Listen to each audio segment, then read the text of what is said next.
Akashvani presents Morning News.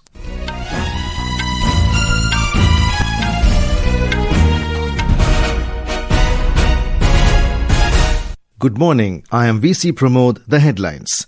Prime Minister Narendra Modi says government is committed to make India a sporting superpower ahead of Olympics 2036. India becomes first country in the world to develop genome-edited rice varieties. Defence Minister Rajnath Singh says befitting reply will be given to those who dare to hurt India. Union Minister Nitin Gadkari to inaugurate 285 kilometres of national highways in Telangana today. US President Donald Trump to impose 100% tariff on all movies produced outside United States. And in IPL cricket, Punjab Kings beat Lucknow Super Giants by 37 runs in Dharamsala. And now the news in detail. Prime Minister Narendra Modi has said that his government is committed to make India a sporting superpower ahead of Olympics 2036. In a video address to launch the Khelo India Youth Games 2025, Mr. Modi said his government has increased the sports budget by 3 times over the past decade and allocated 4,000 crore rupees this year, highlighting his government's top priority to promote sports and improve infrastructure. He said sporting events are now organized round the year and even the national education policy has recognized sports by making it a part of mainstream studies. Khelo India youth games इस दिशा में देश के युवाओं के लिए एक बहुत बड़ा प्लेटफॉर्म बना। एनडीए सरकार ने अपनी नीतियों में हमेशा इसे सर्वोच्च प्राथमिकता दी है। आज खेलो इंडिया यूनिवर्सिटी गेम्स होते हैं, खेलो इंडिया यूथ गेम्स होते हैं, खेलो इंडिया विंटर गेम्स होते हैं। इससे हमारे खिलाड़ियों का आत्मविश्वास बढ़ता है, उनका टैलेंट निखर कर सामने आता है। Over 8,500 young sporting talents of girls and boys categories will fight for medals in different events. The competitions will be held at 6 different cities including Patna, Rajgir, Gaya, Bhagalpur and Begusarai. 3 kinds of events of cycling, shooting and athletics will be held in New Delhi. India has become the first country in the world to develop genome-edited rice varieties.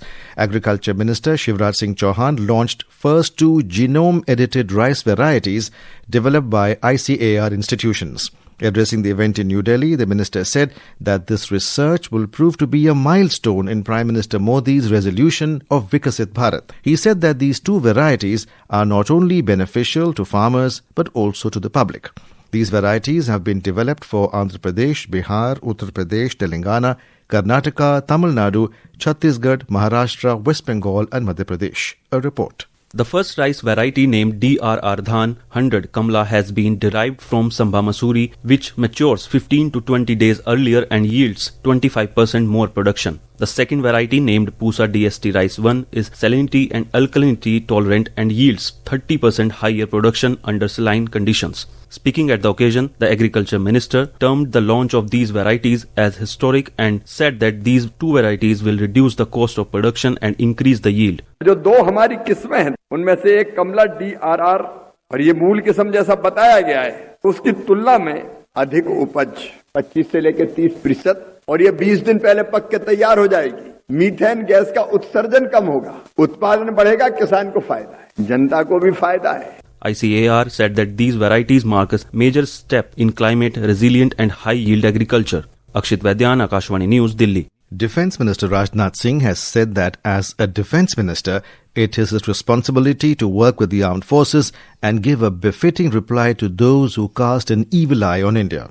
The Defence Minister said this while addressing the Sanskriti Jagran Mahotsav in New Delhi. Mr. Singh added that as a Defence Minister, it is also his responsibility to ensure the security of the country's borders along with the soldiers. Mr. Singh said that whatever the people of the country desire will happen under the leadership of Prime Minister Narendra Modi. रक्षा मंत्री के रूप में मेरा दायित्व है कि मैं अपने सैनिकों के साथ मिलकर देश की सीमाओं की सुरक्षा सुनिश्चित करूं और मेरा यह दायित्व है कि अपनी सेना के साथ मिलकर देश के ऊपर आंख उठाने वालों को मुंहतोड़ जवाब दूं। मैं आपको आश्वस्त करना चाहता हूं, प्रधानमंत्री मोदी जी के नेतृत्व में जैसा आप चाहते हैं अब वैसा होकर रहे। The Defence Minister said that now the whole world recognizes India and listens to what it says at the global forum. The Indian Army effectively responded to firing by Pakistan military along the line of control in Jammu and Kashmir last night. Defence sources said the Pakistani army resorted to unprovoked small arms fire across the line of control opposite the Kupwara, Baramulla, Poonch, Rajouri, Mendhar, Naushera, Sundarbani and Akhnur areas of Jammu and Kashmir. The Indian troops responded promptly and proportionately. There were no reports of any casualties. Defence Minister will hold a bilateral meeting with his Japanese counterpart General Nakatani in New Delhi today. The Ministry of Defence in a statement has said that during the meeting both sides will exchange views and ideas on the current regional and international security situation and discuss ways to further deepen the bilateral defence cooperation. More from our correspondent. India and Japan share a long-term friendship which has further gained qualitative moment after the elevation of this collaboration to special strategic and global partnership in 2014. Defense and security are important pillars of this tie between the two countries. Defense exchanges between India and Japan have gained strength in recent years due to the growing convergence and strategic matters. This will be the second meeting between the two defense ministers within 6 months after their maiden interactions in November 2024 on the sideline of Asian Defense Ministers Meet Plus at Laos. With Akshit, this is Sanjeev Jasrotia, Akashwani News, Delhi. This is Akashwani giving you the news. For quick news updates round the clock, follow us on our X handle @AIR News Alerts. And for details of these stories and more, log on to our website www.newsonair.gov.in and download the News on AIR app. Welcome back to Morning News. Union Road Transport and Highways Minister Nitin Gadkari will inaugurate 285 kilometres of national highway projects at a total cost of about 6,000 crore rupees in Telangana today. More from our correspondent.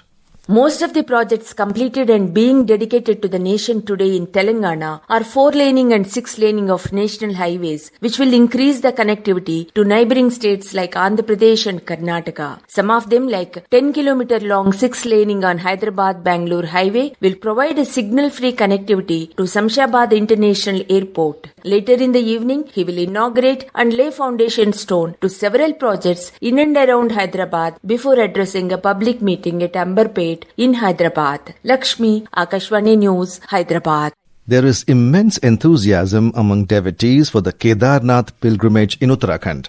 The shrine is witnessing a heavy rush of pilgrims. Since the temple gates opened on the 2nd of May, over 55,000 devotees have visited Baba Kedarnath.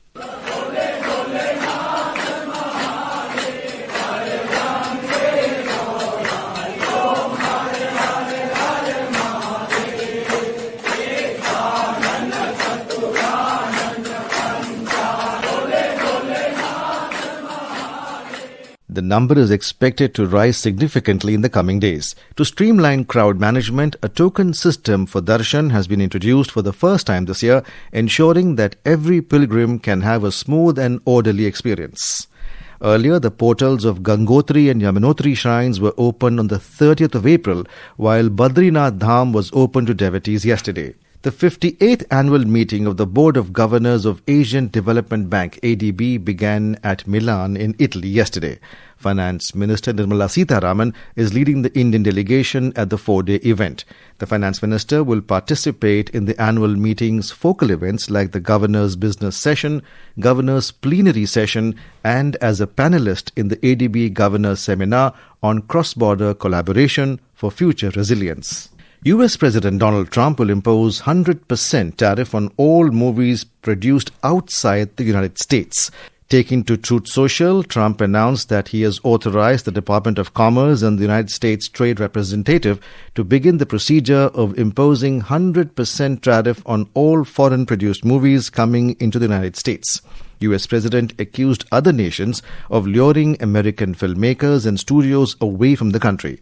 He said the movie industry in America is dying a very fast death as other countries are offering all sorts of incentives to draw our filmmakers and studios away from the United States. Moving on to the world of sports in IPL cricket, Punjab Kings defeated Lucknow Super Giants by 37 runs in Dharamsala last night. More from our correspondent. Batting first, Punjab Kings posted a commanding total of 236 for 5 in the stipulated 20 overs. Prabsimran Singh, who smashed a blistering 91, was the top scorer for Punjab Kings. He was also declared player of the match. Chasing the target of 237 runs, Lucknow Super Giants fell short and made 199 for 7 in the stipulated 20 overs. Today, Sunrisers Hyderabad will take on Delhi Capitals in Hyderabad. The match will start at 7:30 p.m. Moving on to the Khelo India Youth Games, on the first day of games yesterday, some fantastic performances were witnessed in different sporting events. Maharashtra archers ranked top in 3 of 4 events. In girls category, Tejal Rajendra Salve of Maharashtra clinched the top position in the charts in the compound qualifying round at Bhagalpur. In boys category, Andhra Pradesh Kodand Pani Tharunish Sathya earned the top rank in the boys recurve qualifying round with a total of 655 points in archery. Meanwhile, in volleyball, Jammu and Kashmir overturned a 1-2 deficit to beat Uttarakhand 3-2 in boys Group A and Gujarat beat Kerala 3-0 in girls Group B. In Kabaddi, the Haryana boys team opened its campaign to retain gold with a comfortable 57-30 victory over Karnataka. In hockey, the Indian women's team concluded their Australia tour with a 1-0 win over the host in the 5th and final match at Perth Hockey Stadium yesterday. With Mayur Jain, Aishwarya Rai Nigam, Akashvani News, Delhi.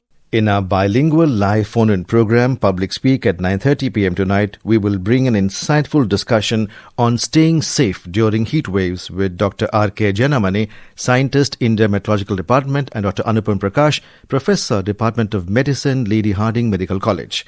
During the program, listeners will have the opportunity to ask our experts questions about prevention and treatment of heat-related illnesses. To participate, simply dial telephone number 011-2342-1050 and 011-2331-4444 from 9:30 p.m. onwards tonight. Alternatively, you can also send your queries via WhatsApp to the number 92890-94044 or post your queries on X with the hashtag AskAIR. India Meteorological Department IMD has forecast heavy rainfall in Gujarat, Andhra Pradesh and Odisha today. Met Department predicted moderate rainfall accompanied with thunderstorms, lightning and gusty winds in Bihar, Odisha, Himachal Pradesh, Jharkhand, Jammu and Kashmir, Uttarakhand, Assam, Manipur and West Bengal till tomorrow. IMD has said that hot and humid weather conditions are expected to prevail over Kerala and Mahi. Parts of East Rajasthan can witness dust storms today. According to the weather agency, hailstorm conditions are likely over Chhattisgarh, East Madhya Pradesh, Gujarat, Odisha and Uttarakhand today. And now, for a look at today's newspapers, it's over to Anita Anand. Thank you, Pramod. Pahalgam aftermath and India's graded response continues to grab the lead on the front pages. The Times of India quoting Defence Minister Rajnath Singh headlines, "Under Modi, you will get the Pahalgam hit back you won't." The Pioneer reports, the PM briefed by IAF Chief Rajnath warns of action.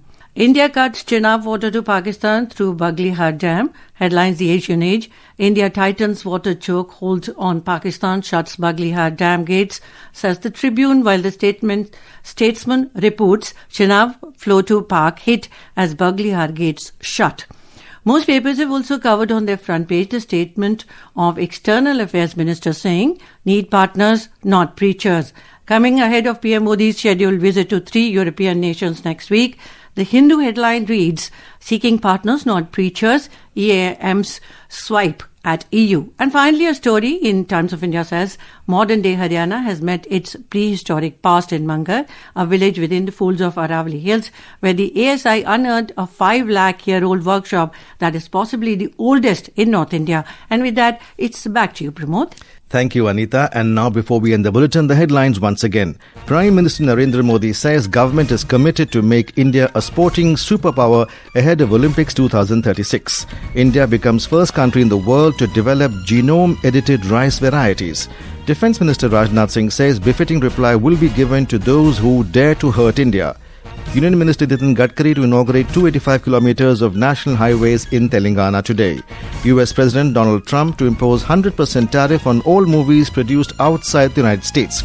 And in IPL cricket, Punjab Kings beat Lucknow Super Giants by 37 runs in Dharamsala. And with that, we end the morning news. Have a nice day.